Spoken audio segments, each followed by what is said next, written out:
नमस्कार भी सभी को, आपका जेएम क्लासेस में स्वागत है। मैं परमीला। जो हमारी इंडियन पॉलिटी को जो लेके हमारी सीरीज चल रही थी, वो आज हमारी जो रहेगी 44वें नंबर की क्लास रहेगी। आज जो हमारी क्लास रहेगी 44वें नंबर की क्लास रहेगी। आज अभी तक हमने जो 15 भाग कंप्लीट कर लिए भी, 15 भाग है कंप्लीट कर लिए मैंने। भाग के साथ साथ भाग से संबंधित जो बातें थी वो उन्हें हर बात बताने की कोशिश की है जो एग्ज़ाम के ओरिएंटेड है। ये नहीं है मैंने पूरी पॉलिटी कवर करा रही हूँ, मैं एग्ज़ाम के ओरिएंटेड है वही डिस्कशन करती हूँ।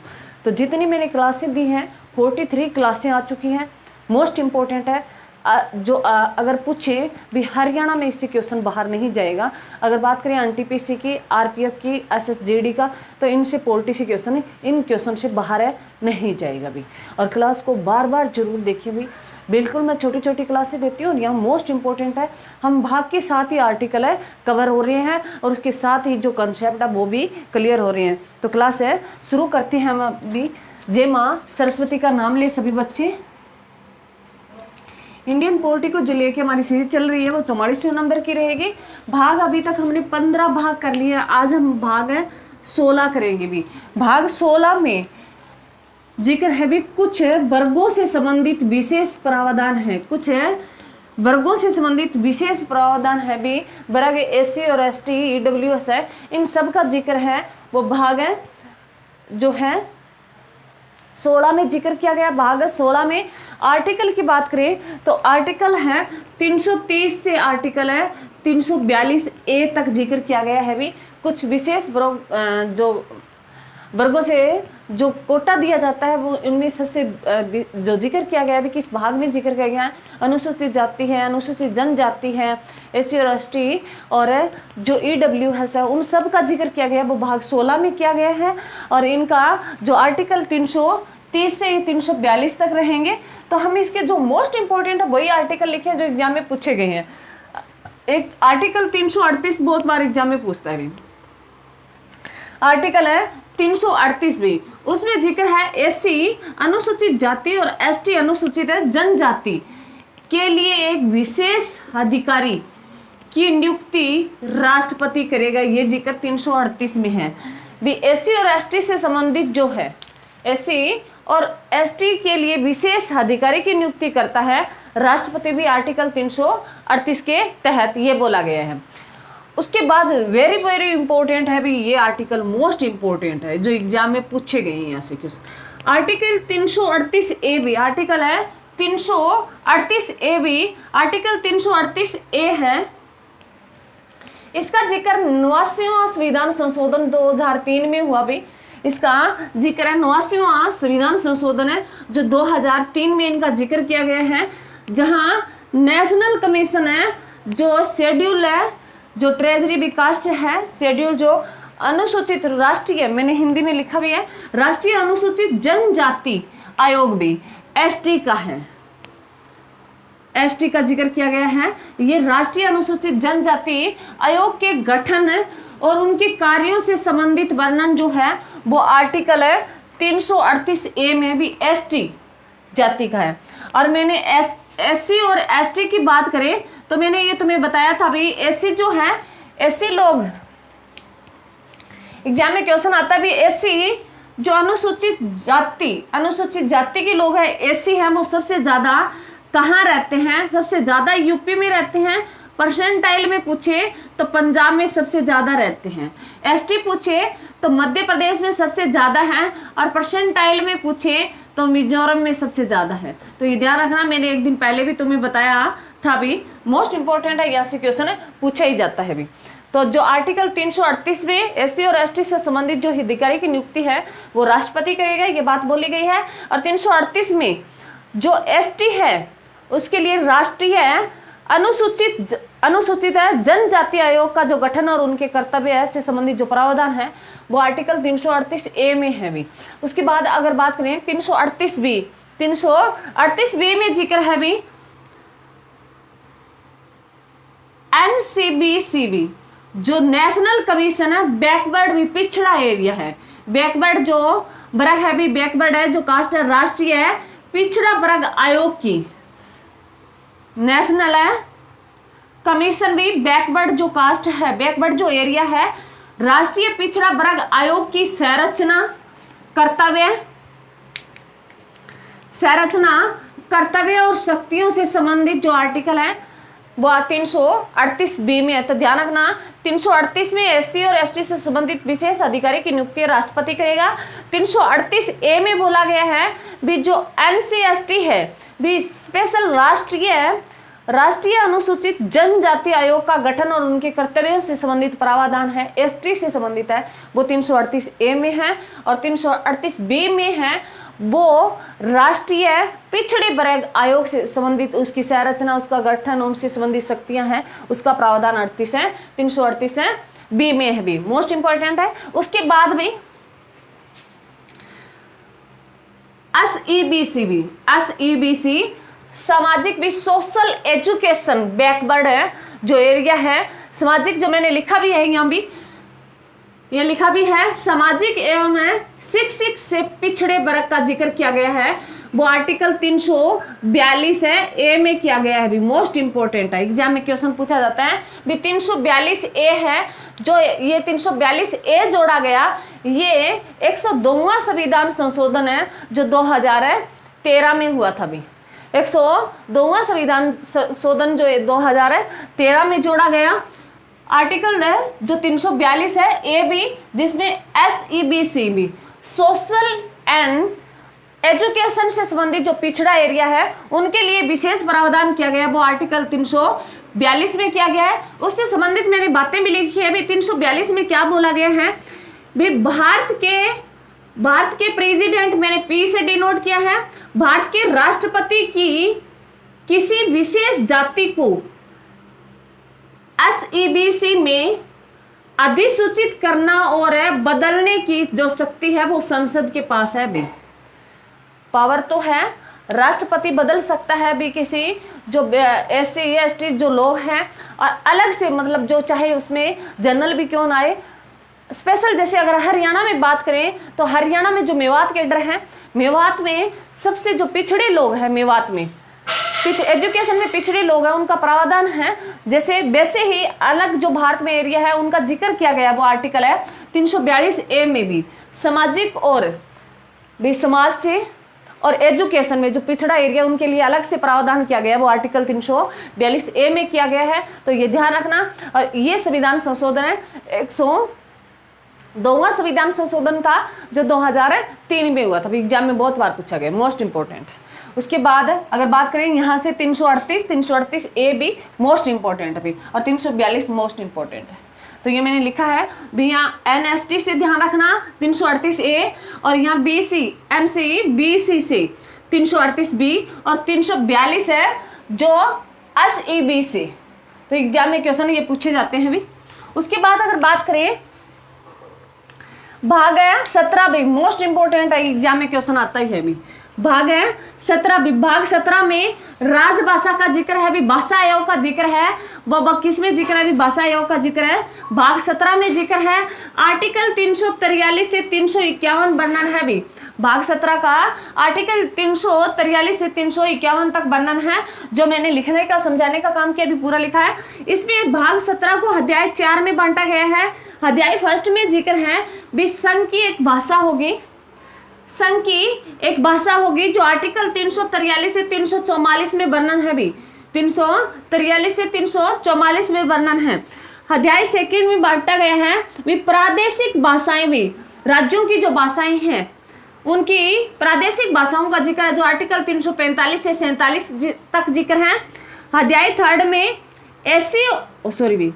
अध्याय थर्ड में सुप्रीम कोर्ट और हाई कोर्ट आदि की भाषा का जिक्र है। भी अध्याय थर्ड में जिक्र है भाग 17 में, और अध्याय थर्ड में सुप्रीम कोर्ट और हाई कोर्ट की भाषा का जिक्र है, जो आर्टिकल 348 से 349 जिक्र है। भी उसके बाद जो नेक्स्ट अंतिम जो अध्याय है, अध्याय 4 में जिक्र है, भी विशेष निर्देश दिए गए हैं। आर्टिकल है 350 से 351 में विशेष निर्देश दिए गए हैं भी भारत सरकार में, भारत सरकार को भी, वो जो राज्य है या भारत सरकार है वो हिंदी को बढ़ावा दे, भी अपनी राजभाषा को बढ़ावा दे। तो ये भाग जो है 17 में भाषा आयोग पूछ ले या सीधे राजभाषा का जिक्र पूछ ले तो भाग 17 में जिक्र है, जो आर्टिकल 343 से 351 है, मोस्ट इंपोर्टेंट है। यहाँ से भाग से क्वेश्चन आते ही आते हैं भी। पहले आर्टिकल पूछता था, आर्टिकल आज भी पूछता है, परंतु भाग से पूछने लग गया। अब भाग का पूछता है भी, राजभाषा आयोग का जिक्र है वो कौन से भाग में है, भाग 17 में है। चाहे वो भाषा आयोग पूछ ले चाहे राजभाषा पूछ ले, आर्टिकल है 343 से 351 तक बनना है भी। इसके अध्याय 4 बांटे गए। संघ की जो राजभाषा है जो आर्टिकल 343 से 44 है, और प्रादेशिक जो भाषाएं हैं जो आर्टिकल 345 से 347 है। सुप्रीम कोर्ट हाई कोर्ट की भाषाओं का जिक्र वो 48 से 49 है, और विशेष निर्देश दिए गए हैं भाषा को लेके वो आर्टिकल 350 से 51 है। विशेष निर्देश में भी हिंदी भाषा को बढ़ावा दिया जाए। उसके बाद ये आर्टिकल हम आगे करेंगे, मैंने लिख रखा है। उसके बाद अगर बात करें, मैंने लिखा है अभी भाषा आयोग, मैंने बता दिया अभी भाषा आयोग का जिक्र है वो भाग है 17 में जिक्र है, जो आर्टिकल 343 से 351 वर्णन किया गया है अभी। अगर बात करें भी पहले कौन सी भाषा को राजभाषा का दर्जा मिला, तो हिस्ट्री मैंने पहले तुम्हें बताई थी भी, ये हिस्ट्री हमने जो कंपनी रूल पढ़े थे तब हमने जिक्र किया था। तो अगर बात जिक्र करें भी भारत में कुल जो 1600 भाषाएं बोली जाती है, भी लगभग 1600 भाषाएं बोली जाती हैं। उसमें से इसमें से 63 भाषाएं विदेशी मूल की है भी, 63 भाषाएं विदेशी मूल की हैं। लगभग 1600 भाषाएं बोली जाती है जिसमें 63 भाषाएं विदेशी मूल की है। तो ये ध्यान रखना, बस नॉर्मल जानकारी के लिए, यहाँ से क्वेश्चन नहीं आता, यहाँ से आता है भी। अगर जिक्र करें भी, नोट में मैंने लिखा है भी भारत की पहली राजभाषा, भी भारत की पहली राजभाषा जो बनी थी, राजभाषा का दर्जा दिया गया वो फारसी को दिया गया था। ये मैंने बताया था भी, अकबर के शासन काल में 1590 में दिया गया था भी। अगर पूछे कि भारत की पहली राजभाषा कौन सी थी तो फारसी थी, और ये अकबर ने दिया था भी, इसको राजभाषा का दर्जा 1590 में दिया था। दूसरी राजभाषा का जिक्र करें, और जो ये मैंने तुम्हें बताया था, ये हमने जो 1833 का चार्टर एक्ट पढ़ा उसमें इसका जिक्र किया था। दूसरी राजभाषा जो इंग्लिश को दर्जा मिला भी, दूसरी राजभाषा को जो हमने 1833 का जो चार्टर एक्ट मिला पढ़ा था, उसमें बोला गया भी विलियम जो बेंटिक था, विलियम बेंटिक जो भारत का गवर्नर, पहला गवर्नर जनरल भी विलियम है। इसमें यह भी बोला गया भी जो बंगाल का गवर्नर जनरल है वो अब भारत का गवर्नर जनरल कहलाएगा। तो अगर ध्यान रखना भी, बंगाल का पहला गवर्नर जनरल वॉरेन हेस्टिंग थे, और भारत के अंतिम गवर्नर जनरल, बंगाल के अंतिम गवर्नर जनरल है लॉर्ड विलियम बेंटिक थे, और भारत के प्रथम गवर्नर जनरल की बात करें तो लॉर्ड विलियम बेंटिक थे भी। बंगाल के अंतिम गवर्नर जनरल थे और भारत के पहले गवर्नर जनरल थे भी। 1833 का जो चार्टर एक्ट द्वारा दूसरी राजभाषा इंग्लिश को मिला था भी दर्जा। 1833 में दूसरी जो इंग्लिश भाषा आई और 1590 में पहली फारसी भाषा आई, वो अकबर के शासनकाल में, और ये 1833 के चार्टर एक्ट के तहत विलियम बेंटिक द्वारा दिया गया था। मोस्ट इंपोर्टेंट है, यहाँ से क्वेश्चन आता है। उसके बाद अगर बात करें भी, हिंदी को राजभाषा का दर्जा 14 सितंबर 1949 को हिंदी राजभाषा बनाने की घोषणा की गई भी। 14 सितंबर 1949 को हिंदी को राजभाषा बनाने की घोषणा की गई, और 26 जनवरी 1965 को 26 जनवरी 1965 को हिंदी को राजभाषा का दर्जा मिल गया था भी, ये लागू हो गई थी। 26 जनवरी 1965 को राजभाषा का दर्जा मिल गया था और ये लागू हो गई थी। परंतु जो हम राष्ट्रीय हिंदी दिवस बनाते हैं वो 14 सितंबर को बनाते हैं भी। जिस दिन घोषणा की गई थी उसी डे को हमें राष्ट्रीय हिंदी दिवस के रूप में मनाते हैं। ये ध्यान रखना भी, राष्ट्रीय हिंदी दिवस है वो 14 सितंबर को होता है। अगर अंतर्राष्ट्रीय हिंदी दिवस की बात करें, अंतर्राष्ट्रीय हिंदी दिवस भी 10 जनवरी को मनाते हैं। राष्ट्रीय जो हिंदी दिवस है वो हम 14 सितंबर, और अंतर्राष्ट्रीय हिंदी दिवस है वो हमें 10 जनवरी को मनाते हैं। तो अभी हाल ही में गया भी अंतर्राष्ट्रीय हिंदी दिवस है, तो 2025 की थीम है भी, अंतर्राष्ट्रीय हिंदी दिवस की 2025 की थीम है भी हिंदी एकता और सांस्कृतिक गौरव की वैश्विक आवाज है भी। जो हिंदी है वो एकता और सांस्कृतिक गौरव की वैश्विक आवाज है भी। तो ध्यान रखना, मोस्ट इंपोर्टेंट है, आपसे ये क्वेश्चन पूछ सकता है भी, वेरी वेरी इंपॉर्टेंट है यहाँ से। उसके बाद अगर बात करें आर्टिकल, मैंने अब आर्टिकल लिखे हैं भी, आर्टिकल जो 43 से 51 जिक्र है अभी भाषा आयोग का है। आर्टिकल है 343 में बोला गया है भी संघ की राजभाषा होगी वो हिंदी होगी भी। आर्टिकल है 343 में बोला गया है भी संघ की जो राजभाषा होगी वो हिंदी होगी भी। उसके बाद अगर बात करें आर्टिकल है 345, आर्टिकल 345 में बोला गया है भी राज्य को हक है कि वो अपने राज्य की राजभाषा बना सकता है, वह उसमें प्रशासन चला सकता है। आर्टिकल 345 जो 43 में बोला गया है भी संघ की जो भाषा होगी वो हिंदी होगी। आर्टिकल 345 में बोला गया, जैसे प्रादेशिक भाषाओं का जिक्र किया गया आर्टिकल 345 से 47, इसमें बोला गया है भी अगर कोई राज्य, जैसे मतलब अगर केरला की अगर बात करें तो मलयालम है, और कर्नाटक की बात करें कन्नड़ है, तो वो अपनी भाषा को अपना सकता है। राज्य जैसे हरियाणा की बात करें तो हरियाणवी, और पंजाब की बात करें पंजाबी भाषा भी अपनी भाषा को वो भाषा का दर्जा, राजभाषा का दर्जा दे सकता है, और उसमें पूरा का पूरा प्रशासन चला सकता है। ये आर्टिकल 345 में बोला गया है। परंतु नोट में लिखा है, मैंने लिखा है भी राज्य चाहे तो वो हिंदी भाषा भी अपना सकता है। अगर राजा अपने राज्य की भाषा ना अपना कर हिंदी अपनाना चाहता है तो इसमें कोई शंका नहीं है, वो अपना सकता है। अगर वो राज्य की भाषा अपनाता है तो आर्टिकल 345 में प्रावधान दिया गया भी वो अपने राज्य की राजभाषा अपना सकता है और उसी में अपना प्रशासन चला सकता है। और इसमें नोट में लिखा भी हिंदी अगर वो अपनाता है तो उसमें कोई, अगर राज्य चाहे तो वो हिंदी में अपनी भाषा अपना सकता है। उसके बाद अगर देखें आर्टिकल 348 में सुप्रीम कोर्ट और हाई कोर्ट की भाषा इंग्लिश होगी भी, ये बोला गया है। आर्टिकल है 348 से 349 में ये बोला गया है सुप्रीम कोर्ट और हाई कोर्ट की भाषा का जिक्र किया गया है। परंतु 348 आर्टिकल में बोला गया है भी सुप्रीम कोर्ट और हाई कोर्ट की जो भाषा होगी वो इंग्लिश होगी भी, ध्यान रखना, मोस्ट इंपॉर्टेंट है। और ये सबसे गलत बात भी है भी, हाई कोर्ट की और सुप्रीम कोर्ट की जो भाषा होती है इंग्लिश, गलत बात भी है, मानती हूँ।